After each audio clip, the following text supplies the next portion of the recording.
আপনারা জানেন বর্তমানে অন্তর্বর্তীকালীন সরকার বিভিন্ন সময় বলেন সিন্ডিকেট এক হাত বদলে আরেক হাত দিয়েছে।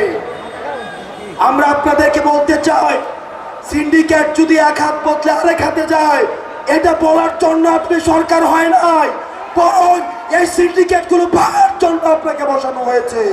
এই অন্তর্বর্তীকালীন সরকারকে আমরা স্পষ্টভাবে বলতে চাই, আপনার যদি আমাদের মাঝে গ্রহণযোগ্যতা বাড়াতে চান, অবশ্যই অবশ্যই এই অন্তর্বর্তীকালীন সরকারের সময় আমাদের এই বিচারগুলো আপনার নিশ্চিত করতে হবে।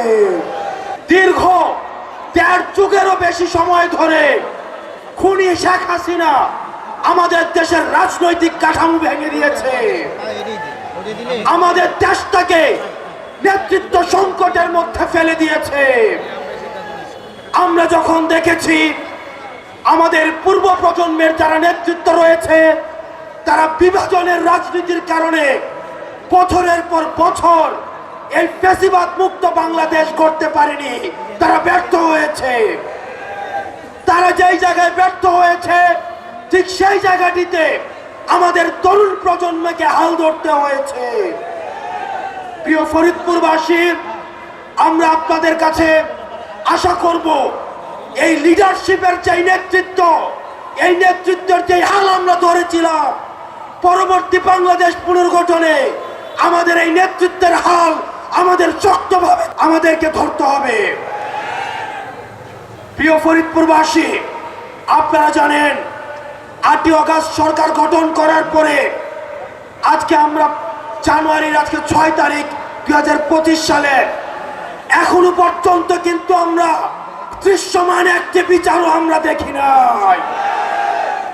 ২০০৯ সালের পিলখানা হত্যাকাণ্ডের একটা বিচারও হয় নাই। ২০১৪-এর শাপলা হত্যাকাণ্ডের কোনো বিচার হয় নাই। আপনারা জানেন ২০১৪, ১৮ এবং ২৪-এর যেভাবে নির্বাচনে কারচুপি করা হয়েছে, সেগুলোর এখনো পর্যন্ত বিচার করা হয় নাই।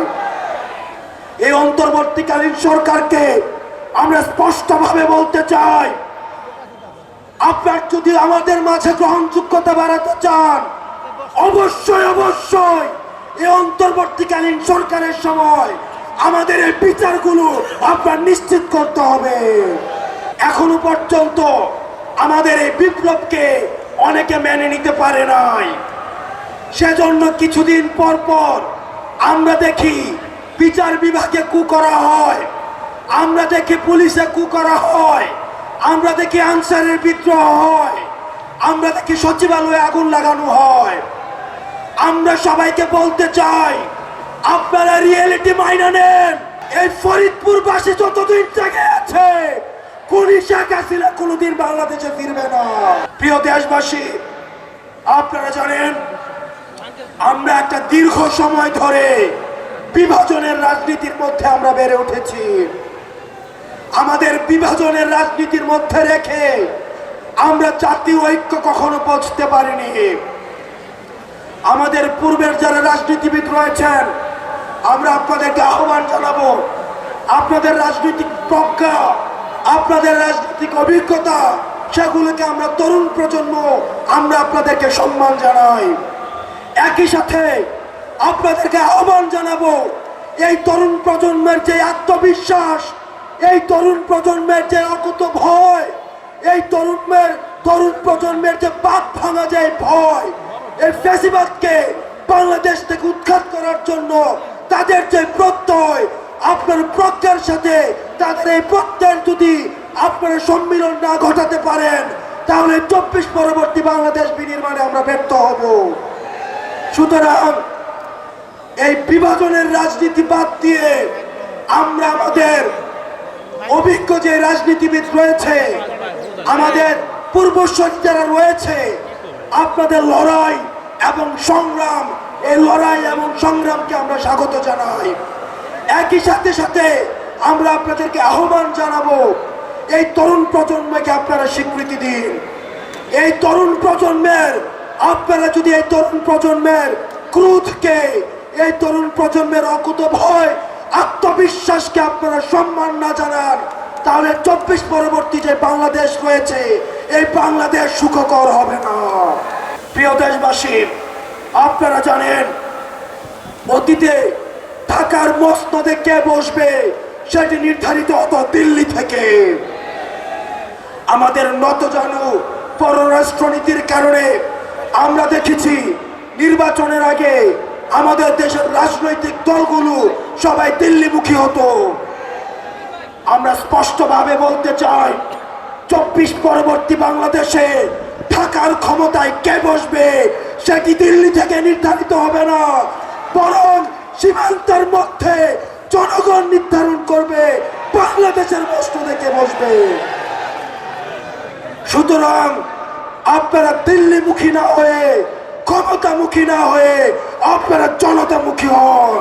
আবার যদি ভারতমুখী হওয়ার প্রবণতা থাকে, জনগণ আপনাদেরকে শেখ হাসিনার সাথে সীমান্তর উপরে উৎখাত করবে।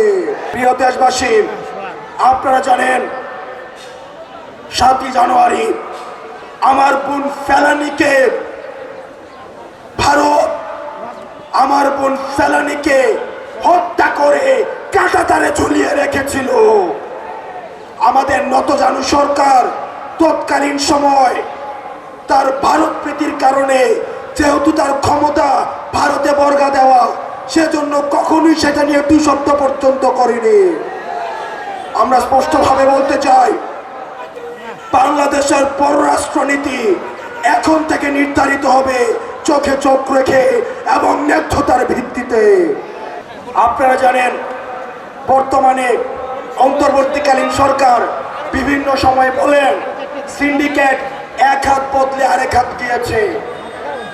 আমরা আপনাদেরকে বলতে চাই, সিন্ডিকেট যদি এক হাত বদলে আরেক হাতে যায় এটা বলার জন্য আপনি সরকার হয় নাই, বরং এই সিন্ডিকেট গুলো ভাঙার জন্য আপনাকে বসানো হয়েছে। সুতরাং আপনি যদি মনে করে থাকেন সিন্ডিকেট এক হাত বদলে আরেক হাতে গিয়েছে, এই কথা আপনার থেকে আমরা শুনতে চাই না, বরং এই বাংলাদেশ থেকে খুনি শেখ হাসিনার মতো আমরা এই সিন্ডিকেটের উৎখাত চাই। যদি আপনারা মনে করে থাকেন এই জনগণ এই দ্রব্যমূল্যের ঊর্ধ্বগতি, দুর্নীতি, সিন্ডিকেট এই বিষয়গুলোকে সহজভাবে নেবেন, আমরা অন্তর্বর্তীকালীন সরকারের কাছে আহ্বান জানাবো দ্রুততম সময়ের মধ্যে কঠোর হস্তে এই সিন্ডিকেট এবং বাজার ব্যবস্থা নিয়ন্ত্রণ করুন। আমরা চাই 15 জানুয়ারির মধ্যে এই অন্তর্বর্তীকালীন সরকার আপনাদের রক্তের স্বীকৃতি দিক। এই 15 জানুয়ারির মধ্যে এই অন্তর্বর্তীকালীন সরকার খুনি হাসিনার বিচারের স্পষ্ট একটি বার্তা দিক। এই অন্তর্বর্তীকালীন সরকার 15 জানুয়ারির মধ্যে আপনারা যে কারণে রাস্তায় নেমে এসেছিলেন একটি পরিবর্তী বাংলাদেশ গড়ার জন্য, একটি ফ্যাসিবাদ মুক্ত বাংলাদেশ গড়ার জন্য, এই প্রক্লেমেশন অফ রিভলিউশনে সেটির জন আকাঙ্ক্ষার প্রতিফলন ঘটুক।